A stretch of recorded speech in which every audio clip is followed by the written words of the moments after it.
Good evening, I'm Jeff Glore. We're going to begin tonight with a mass shooting today in Maryland. It happened at a Rite Aid distribution center about 35 miles northeast of Baltimore. Police say that a 26-year-old woman armed with a handgun opened fire on co-workers. 3 were killed, 3 others hurt.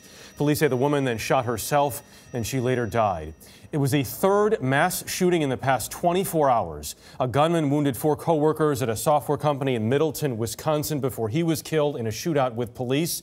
And in Masontown, Pennsylvania, a police officer took down a gunman who had shot and wounded 4 people outside a courtroom. Chip Reid is at the scene of today's shooting in Aberdeen. Chip?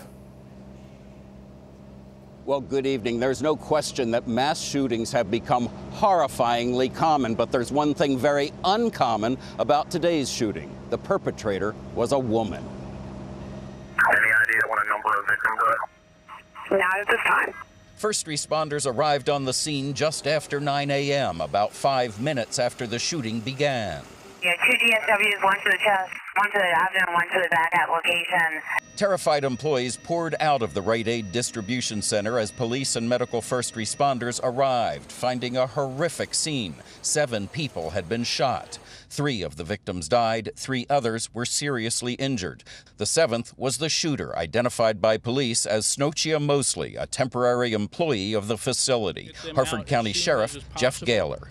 Our suspect is a lone female suspect, age 26, who had a last known address in Baltimore County.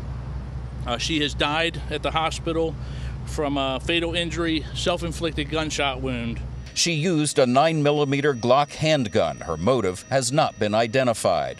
Crystal Watson's husband called from inside the building after witnessing the shooting. She didn't even aim, she just shot. It's so upsetting, so emotional for me right now. I just want to get to my husband.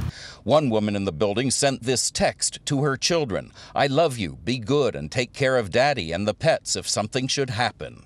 There have been 2 other multiple shootings in Harford County in the recent past. Last year, 3 people were shot and killed at an industrial park. 2 others were injured. And in 2016, a gunman fatally shot 2 Harford County sheriff's deputies. Sheriff Gaylor had to make the announcement then, too. Both deputies who were shot earlier today have succumbed to their injuries. Mosley was not known to law enforcement, but it's extremely rare for a woman to commit a crime like this one. According to a recent FBI study that looked at 63 active shooters between 2000 and 2013, 94% were male. Law enforcement officials say the big question now is why Ms. Mosley began shooting. At this point, they say they have no motive for a senseless crime. Jeff? Senseless is right. Chip Reid, thank you.